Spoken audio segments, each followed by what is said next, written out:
Hello, everyone. If you can hear me, just give me a good wave. Just wave at me. Wonderful.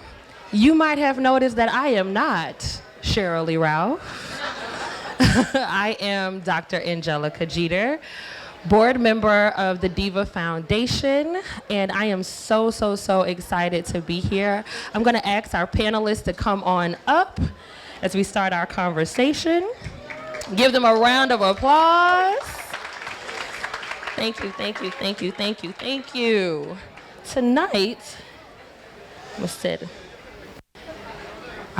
tonight we have the privilege of getting a first look at a new documentary that is called Living Proof. Sheryl Lee Ralph founded the DIVA Foundation over nearly 40 years ago and had a very specific focus on addressing HIV and AIDS in our community. And over the past 40 years, we've done a lot of work to promote awareness, to provide resources, and to bring more information to our community. And thank you for our supporters from Gilead and our partners from across the world to bring this opportunity to this stage. Thank you to the staff here, the Martha's Vineyard African American Film Festival. This is my first time at the film festival, my first time at Martha's Vineyard. And it is my first time having the privilege of being on this stage with our panelists. I'm going to let them introduce themselves in a few minutes. But first, we are going to kick off the trailer for our new documentary, Living Proof. Hello, and welcome to the Martha's Vineyard African American Film Festival. I'm Sheryl Lee Ralph, actor, producer, director, and proud founder of the divinely inspired, victoriously aware DIVA Foundation. In the early days of my career, my heart found its voice in advocacy as an original company member of Dreamgirls on Broadway. I stood beside friends, brilliant, vibrant, creative people, so many of them just taken away far too soon by AIDS. But their deaths lit a fire in me. And over the past 4 decades, I've used my voice and my influence to fight for health, healing, and hope. I've built what I lovingly call a red ribbon army, an army of truth tellers, life givers, people who speak boldly, love fiercely, and educate with purpose. Together, we have stayed on the front lines, championing innovation, empowering women, encouraging couples and families to test together, reminding the world that knowing your status, your HIV/AIDS status, is power. And tonight, I am truly honored to welcome you all to an exclusive first look at Living Proof, our newest World AIDS Day television special. This project is bold as it is beautiful, centering on 2 phenomenal warrior women, Freda Jones and Kennedy Lohman, co-founders of Lotus.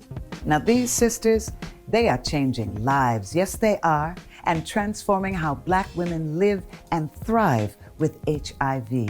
To our partners at Gilead Sciences, especially Deborah Tellman and her extraordinary team, thank you for walking this road with us. Our powerhouse partners at ABC-owned television stations, thank you for your belief in stories and people that matter. Living Proof is more than a title. It's a testimony.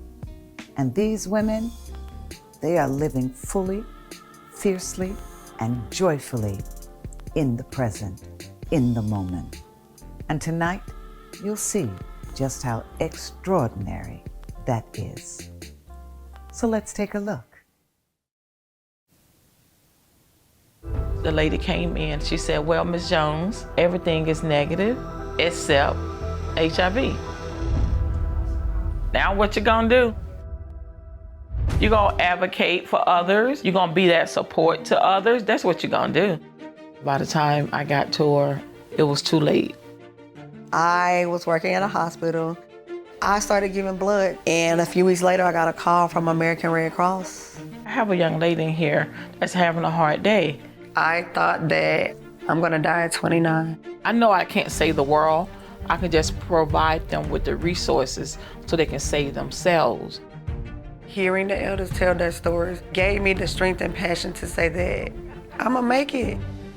She came back to me one day and she told me that she wanted to do what I do.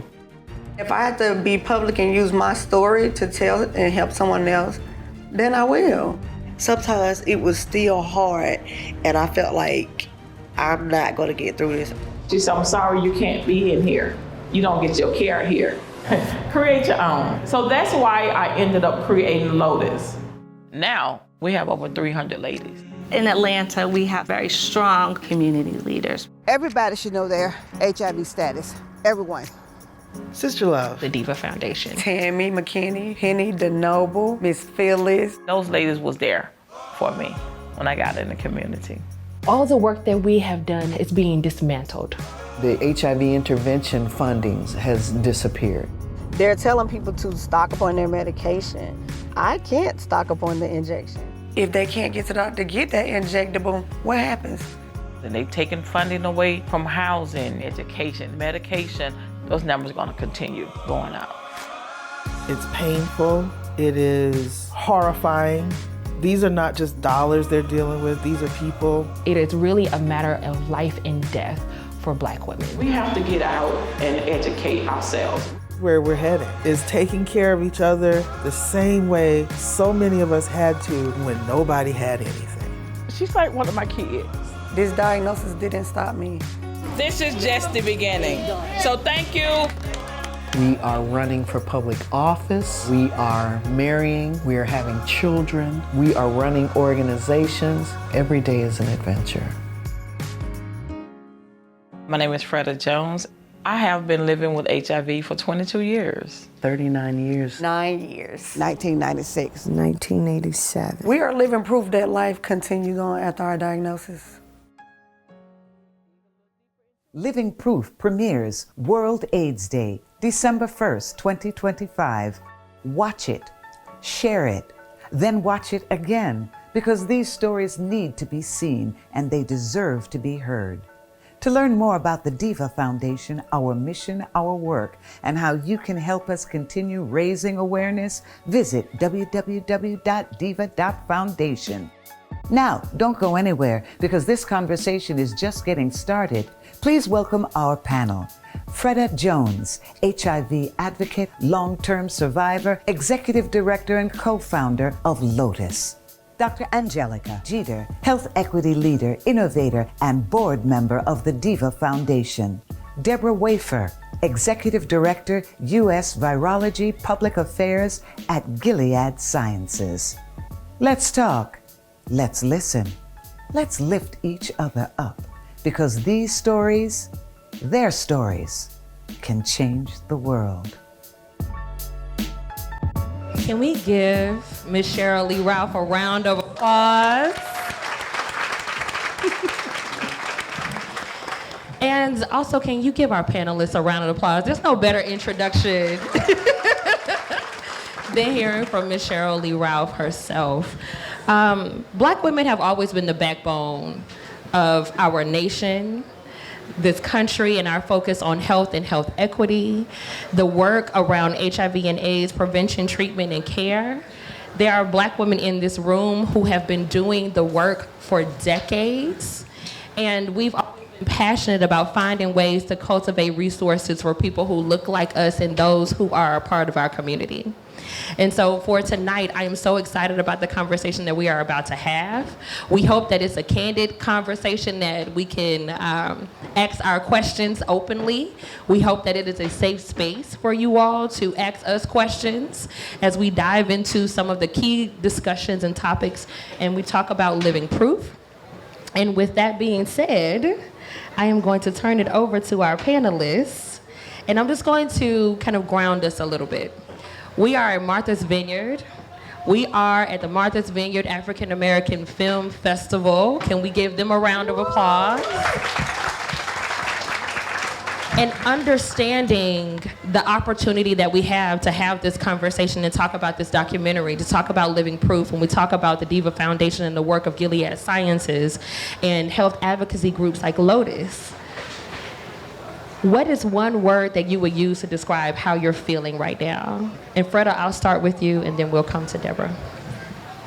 I can say one word that I'm feeling right now is joy. Joy that people are here to get the information that's needed.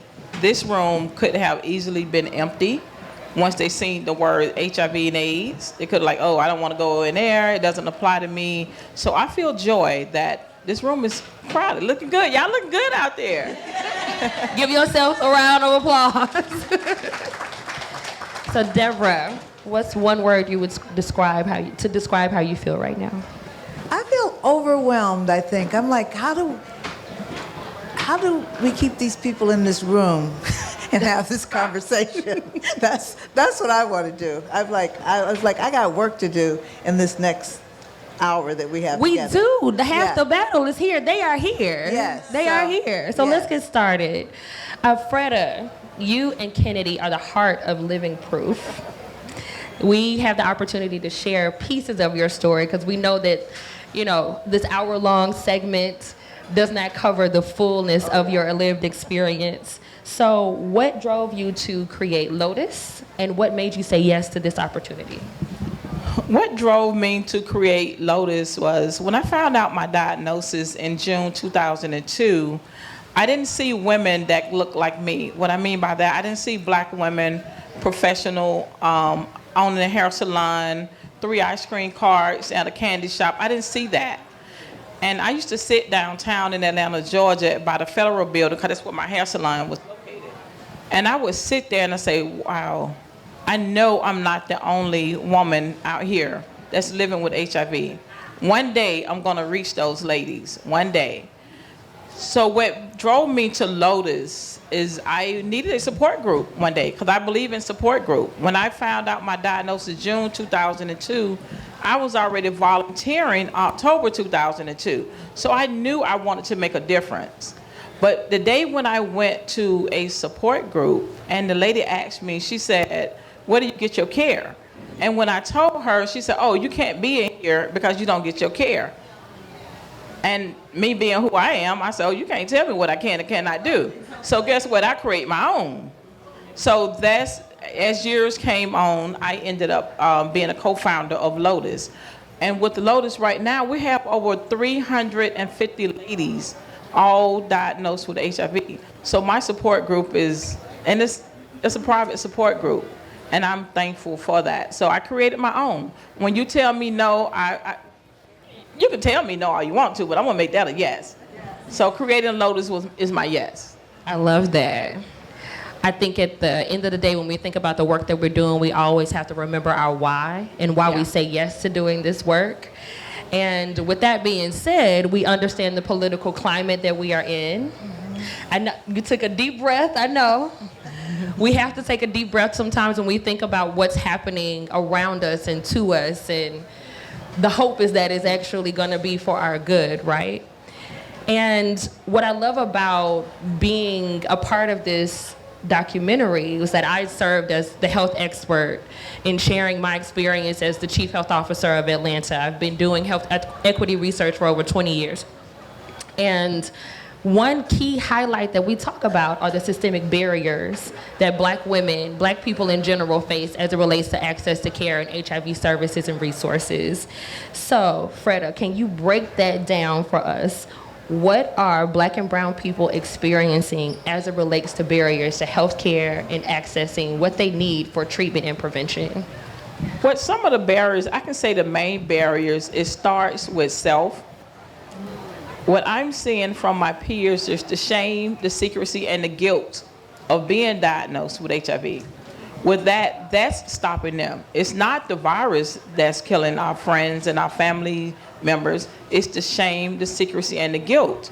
So they don't want to go into the doctor's office and having access to that. In Atlanta, you have to catch a bus, a train, then another bus, and then you have to sit in the waiting room 15, 20 minutes. 30 minutes, hour, and 15-minute talk in the doctor's office. And some people are also, one of the other barriers is just the diagnosis.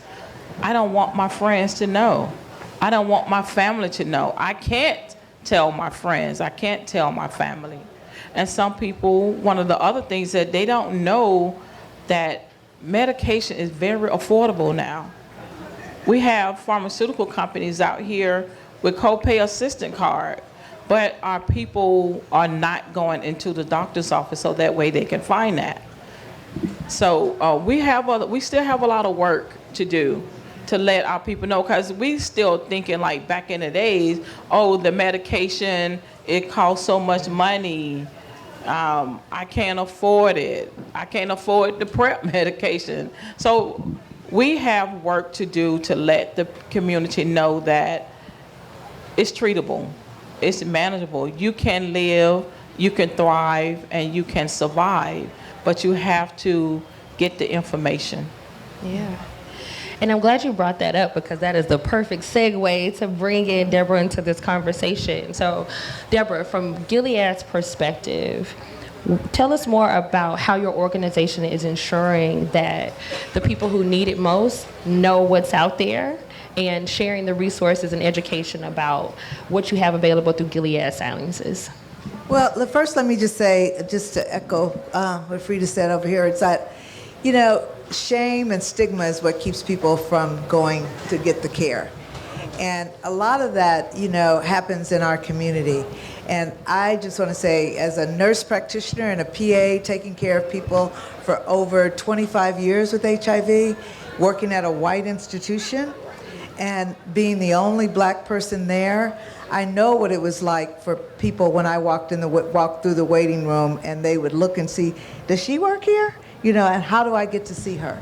And so there's the stigma, there's the shame, but then there's a lack of providers that we have. We don't have providers who are doing HIV care, who know how to talk to patients, who know how to get to what the real issues are. So that's part of it. Medication alone is not going to get us out of this. You know, we need medication, we need education, and we need compassion for people. And so Gilead, the company that I work for, to answer your question, is a company that makes medications for HIV treatment and for HIV prevention. And I think that's what's important. Two things I want to make sure people know before you leave here today. First, if people get treated for HIV, the virus is controlled, they cannot transmit the virus. Most people get HIV from another person. Okay, so that's the first thing. First thing is to find out what your status is, get treated, and then if you're treated, you can't transmit it. The other one is that HIV can be prevented, and it can be prevented with oral medication, or there's long-acting injectables. And Gilead was one of the first companies to do one pill once a day. And it used to be people took a handful of pills. People don't do that anymore. You can take one pill once a day for treatment, and one pill once a day for prevention. So that's the big thing that Gilead is doing. And then once we, you know, the profits of that is we give back to the community. And we have community programs. We have a funding that we provide, but we also try to go to the places where we know the most need is. So that's what we're trying to do. And I love that. You talked a little bit about some of the barriers. You talked about prevention. Can you all highlight some of the statistics? Because I think very oftentimes people think they aren't having this conversation. They aren't thinking about HIV. But we know with Atlanta, we have very high rates of HIV. So can either of you talk a little bit about those statistics? Well, I'll talk about women. When you look at all women who have HIV, 50% of the women diagnosed with HIV now are black. And when you look at where many of the HIV new acquisition is coming from, it's southern states. And Atlanta is one of those southern states. So it's no... In the top 5, y'all. Yeah. For a long time. But it's also, we are at the top of a lot of diseases, okay? So it's not just HIV. And it's all for the same reasons, you know? And I think we talk about the social determinants of health, but what we don't talk about are the political determinants of health. And that's what we're dealing with right now. And I try to get people to think about self-determination. And, you know, this is a little off script. If the government don't give us nothing else, what are we going to do? We're going to take care of ourselves, hopefully, right? And we're going to take care of each other. And so I think that the numbers are what they are, but it's not like just because of where people live. It's a lot of other issues that are driving the new cases of HIV. But women are the top number of black women, when it comes to women, have more HIV than any other group of women. And then black people, just like with some of the other health issues, we're at the top of the list. When it's not, it used to be HIV was the #1 cause of death in the black community. That's not the case anymore. And that has to do with education, has to do with treatment, and people getting more information. Yeah, and I can say the reason why so many women are getting a diagnosis because we don't have time to go to the clinic to get tested. And some of us don't know that we have 20-minute at-home test kits out here now. Now, just imagine, any kids in here? No kids? Okay. Foreplay is lasting longer than 20 minutes. By the time you finish getting by the time you get your results with that at-home test kit, foreplay will be done. So don't be afraid. It's free. You can go online. They still have them free. Go online and order that test kit. A lot of people are not knowing their diagnosis. And like she said earlier, if you don't know, how can you prevent something you don't know you have it? Right. So if we work on preventing, we can work on reducing the number of people getting the diagnosis. And I can say for me, I was in a relationship for 4 years. I didn't know he had HIV. I didn't ask either. Right. You know, when I met him, he looked good, smelled good. Then I found out the sex was good. I thought everything was all good. I didn't ask that question. We are not asking these questions because they look good and the sex is good and we think everything is all good. But it's not, because we not asking these questions. And that goes for the men and the women. It's not just the women, it's the men also. So if a woman is heterosexual, who she's getting it from? She's getting it from a man. If a man is heterosexual, who's he getting it from? He's getting it from a woman. It's not just men giving it to women. If a woman is not on her treatment, she can probably pass the virus as well. So that's some of the myths that we definitely need to work on. Because some people say, oh, a woman can't get it from a man. We need to work on erasing these myths that's out here in the black community. So a couple of things as it relates to myths. Very oftentimes, one, people don't know about PrEP. They are afraid to have the conversation with their doctors. Their doctors don't really bring it up. I see a provider in the office, hey, Dr. Sutton. Very oftentimes the conversation just doesn't happen. And we don't feel empowered to have that conversation with our provider if you have access to a provider. Or you'll feel like, I'm married, I don't need to have the discussion, and you don't get tested. And reality is that standard of care, get tested for everything, have the conversation about everything, do as much as you can to ensure that you are safe and healthy. I think the mental health aspect of testing positive, the fear that goes into having the discussion, those are some things that we don't really talk about as much. And there are so many layers to our experience as it relates to us being in this country across the board, but then engaging healthcare services in general. And so our hope is that when you walk away from this conversation, you will feel empowered and educated. Visit the website, DIVA Foundation. You will find a number of resources there. Go to Lotus, check out that website. Of course, there's lots of information on Gilead's website as well. And with that, I'm going to move us into the next section with this focus on life, love, and pleasure. Very oftentimes, what we see from this powerful story as it relates to living proof is that women who are living with HIV can lead full, joyful, even pleasurable lives. I would like to have a little discussion about that. What does that look like? How has that experience been for you? What have you heard from members of the community that you've connected with? And we'll start with Freda. I can say when it comes down to love, I can still love someone. I can still be intimate with someone. I can still share my life. But what I do know is that after my diagnosis, it empowered me to understand who I am.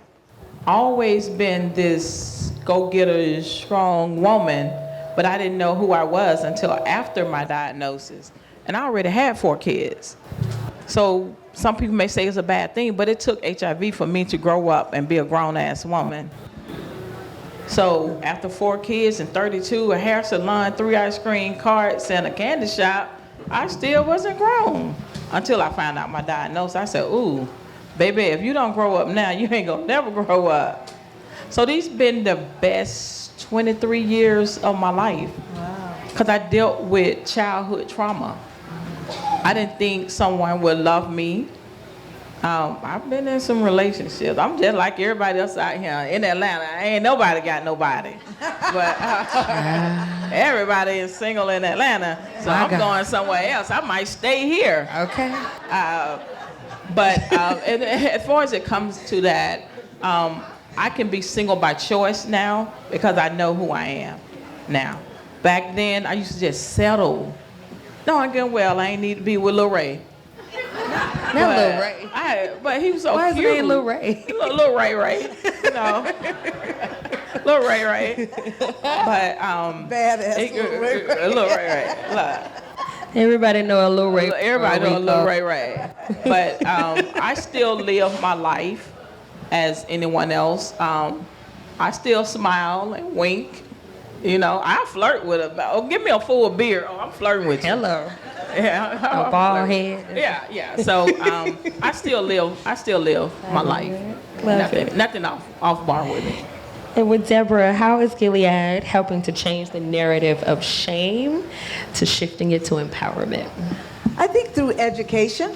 I mean, this film that the DIVA Foundation is doing, I think is important because, you know, no one necessarily wants to hear a lecture all the time. So how do we use art and advocacy and culture to help educate people about HIV?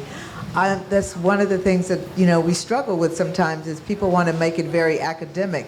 But HIV is about sex, and it's about relationships. And you have to talk to people about that as well. You can't, it's not just a straight diagnosis we're talking about. It's about people living their lives and loving and doing those sorts of things. So Gilead is trying to educate. We can tell by zip code where like new HIV cases are coming from. So you can go to those zip codes, do more education, show more films, figure out what groups that the community will listen to, because it is also about having trusted voices and trusted people that in the community, not people who parachute in, but who are live in those communities, and people can talk to them about what their issues may be, whether it's childhood trauma or other kind of health issues that could lead to HIV. Now, a lot of people, HIV is not just a diagnosis you get by yourself. You know, some people have other STIs, and those STIs can be the door that opens for HIV. So most people don't just have HIV and that's it, but there are other things that can happen and people are not paying attention to. So what we try to do is educate folks around all of those things in different ways, you know. Absolutely. Part of the work that Sheryl Lee Ralph has done throughout her entire career, our original dream girl, really focused on using art to promote messaging. That's one of the biggest missions of the DIVA Foundation. We use art, cinema, different conversations, entertainment, and ways to promote health and wellness in our community. when we think about the work that Gilead is doing, why was it so important for you all to be a part of Living Proof and to continue to support the DIVA Foundation? Well, first of all, because of Sheryl Lee Ralph.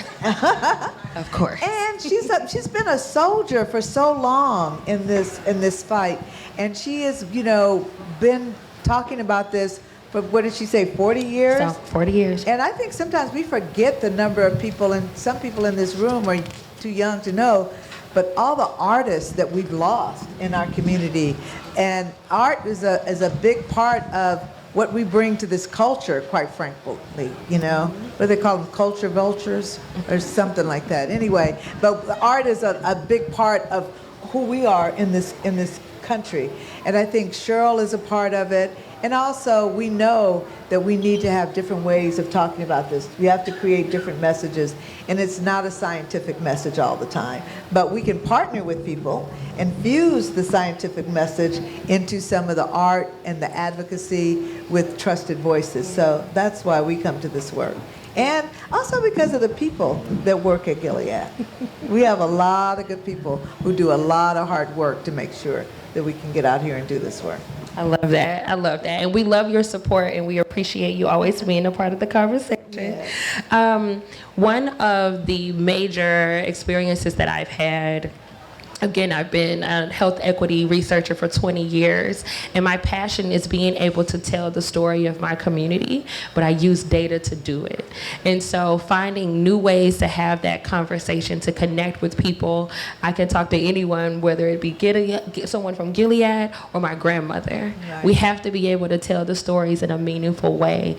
And so when I see these stories come to life, when folks like Freda say yes to I will share my story and I will continue to promote awareness and advocacy by being vulnerable and kind and thoughtful, it really continues to inspire me. So Freda, how does it feel to tell your story through Living Proof and through this platform? With me sharing my story, I think sharing my story saved a life. I think when they see me, they say, oh wow, that could be me also. Like I said earlier, I'm a woman, you're a woman. She have sex, I have sex. I have condomless sex, she have condomless sex. So when I share those things in my life experience from my childhood, some people can relate. And they'd be like, wow, that was me also. So I think sharing is caring and loving. I think it prevents once that person gets that message. So that's one of the things that I do. I mentor ladies in the Lotus group, and I say, share your story. Don't be afraid to share your story. We have things like on the film, you said we had an Easter egg hunt, and we had someone to share their story. We come together and we share our story with each other, so that way it can empower someone else. So we have people in Africa. It's not just Georgia. I open it up because I didn't want to close the door to anyone. And if they come to me and tell me, Freda, how do you share your story? I just be that support to them. Someone taught it to me, and I have to teach it to others. So we are coming to a close. I have really enjoyed this conversation and the connection that we've made and being able to tell the story of the DIVA Foundation, of the work of Sheryl Lee Ralph, of Living Proof, the work of Gilead Sciences, Freda, Lotus, and Kennedy, and so many other people. As we close, we have women, but I would say, what's one you want every person that's watching Living Proof to know about HIV testing and prevention and treatment? What's one thing that you want them to know after watching Living Proof? Get educated. Because I think that's what's hurting a lot of people, is stigma due to the lack of knowledge. If you don't know anything about HIV, why do you want to be educated about it? So I think we all need to be educated about it. I tell people that, why would I pick up a Sports Illustrated and I don't even know how to hit a flip? Why am I going to look at some football? So I have to pick up things that can relate to me. But now that I know, now that I know, I need to pick up more things. 'Cause I got grandkids that may want to play sports. Hey, baby, run that touchdown. Mama, he playing baseball. So we have to get educated more. I love it. How about you, Deborah? The one thing is know your HIV status. I mean, I think everybody in here, if you don't know your HIV status, find out what it is. And if you have families, members that don't know, I mean, talk to somebody. I think let's not waste this moment. All of us who are in here know what your HIV status is and talk to your family members and destigmatize the whole thing about HIV by going to get treated, I mean, going to get tested. Because everybody has a status, right? Either you're positive or you're negative. But you need to know what that is, and you won't know that unless you go get tested. So I would wish that everybody who's in here now, who can hear my voice, go find out what your HIV status is and talk to your family members about knowing what their status is. I mean, I think knowing your HIV status, getting mammograms, knowing what your PSA is for prostate cancer, all of those are preventable kinds of things, and we need to share this information. And if you heard it today, go tell somebody. Thank you so much. How I would like to close out is when you go to the doctor, I want you to be able to be open to have that conversation. And I also want you to ensure that you actually make your appointment. Very oftentimes, a lot of people here are caregivers. We take care of children, we take care of our uncles, we take care of our parents, we do all the things to take care of the other people in our lives. And we usually leave our appointments last. It's also why we have high rates of breast cancer and so on and so forth. So ensure that this is a part of your annual checkup. Can I say one more thing? Yeah. You can see a nurse practitioner and a PA too, okay? So I don't want folks to think you have to see a doctor. Exactly. Okay, and talk to our children. Our midwife? Yes. Talk to our children about some of these professions. We need more people who look like us to go into these professions too. Yeah, shout out to the sciences. Okay.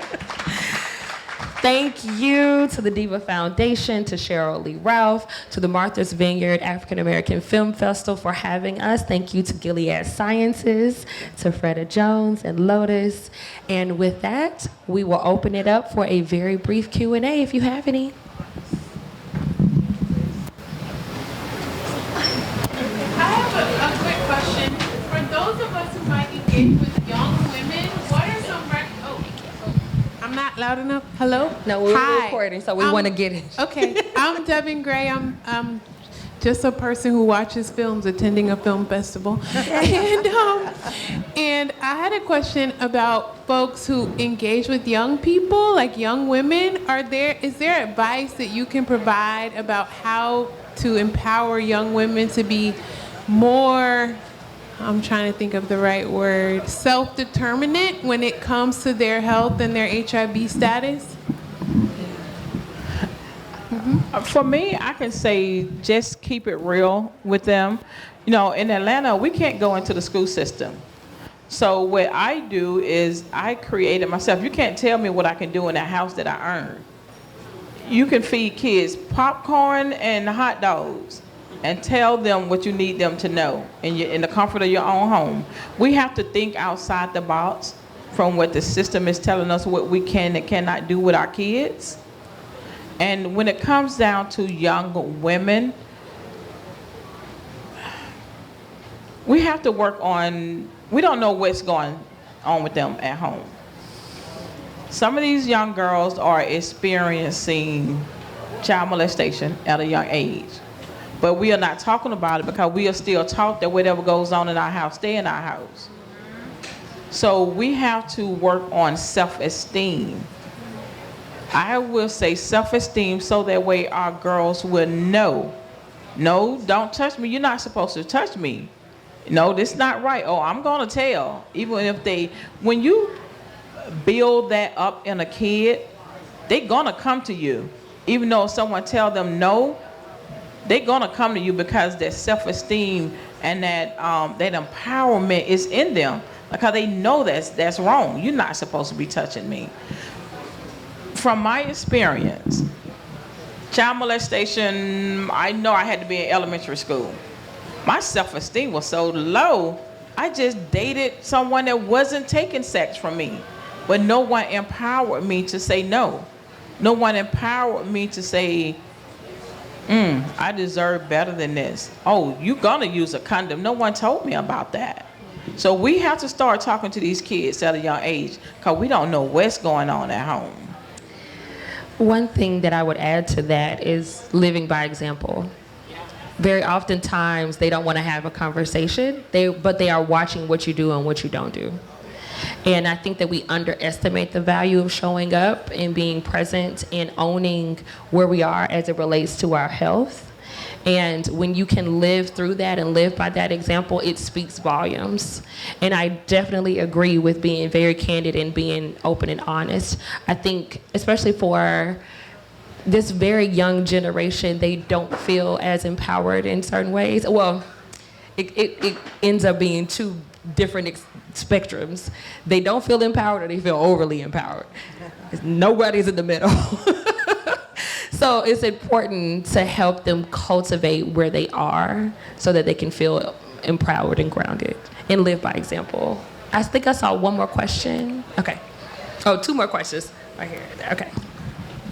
Hello, and thank you for what you all are doing. My name is Tyra, and I'm a licensed therapist. So my question to you is, although you have the diagnosis does not have you. How did you mentally prepare outside of education? How did you mentally prepare, even with the child trauma, to have the conversation with partners or partner about your diagnosis? Oh, that came easy for me. That came easy for me because I stayed prayed up. That was just all God. It was all God. Because I didn't go into therapy, because I jumped into working in the community. So I'm working 9 to 5. You can't find a therapist after 5 o'clock. So I didn't get into it until I knew I needed it. But I needed it for nothing that had nothing to do with HIV. It had nothing to do with HIV or why I needed to get in therapy. I had to address the trauma from childhood first. Yeah. So me sharing my story is what helped me. Knowing that I saved another woman from saying, I can't live. I encourage them, there's life after diagnosis. So sharing my story is what helped me. Love it. And we have one more, thank you so much. I apologize. No. I was saying in prayer. Okay. Then with prayer. We're not going to get started on prayer, Lord. We'll be here all day. We have one last question, and then we have to wrap it up so they can move on to the next segment. Thank you. Hi, my name is Nydia Simone. I'm a filmmaker, storyteller, local to the island. So in the film and TV community, very often during intimate scenes, we won't even see them put rubbers on. We won't even see that conversation of, have you been tested? Should we get tested together? A lot of people say that's important as we're in our relationships, right? So my question is, how can the filmmaking community support the work of prevention and the work we do? Shows like Euphoria, Forever, show young people engaging in like sexual activity, but not having that conversation necessarily all the time. So how can we do that as like storytellers and support the work in that way? I love this question. And so many, because I'm a lover of film, television, so on and so forth, so many scenes came to mind because they always stood out when they actually did it. An example of that would be a scene from one of the last couple of seasons of Insecure, when Issa Rae pulled out a condom with some of the partners that she was having sex with. I think the key to that is to not make it such a serious thing, because when you make it such a serious moment, it is serious, but when you make it such a serious moment in film, it perpetuates the stigma. When it's just something that is a part of that experience and you make it natural and pleasurable and enjoyable, then it's something that people tend to incorporate more. So that's the first thing that comes to mind. Did you all have anything that you would add to that? No, I would say, same thing you said. Just, how do you make it fun? putting on a condom. There's lots of ways to put a condom on. A lot of fun ways to put a condom on. I used to teach fun ways to put condoms on. So yes. All right, with that being said, it's a great way to end this discussion. Thank you again to the Martha's Vineyard African American Film Festival, DIVA Foundation, Ms. Sheryl Lee Ralph, and Gilead Sciences. Awesome.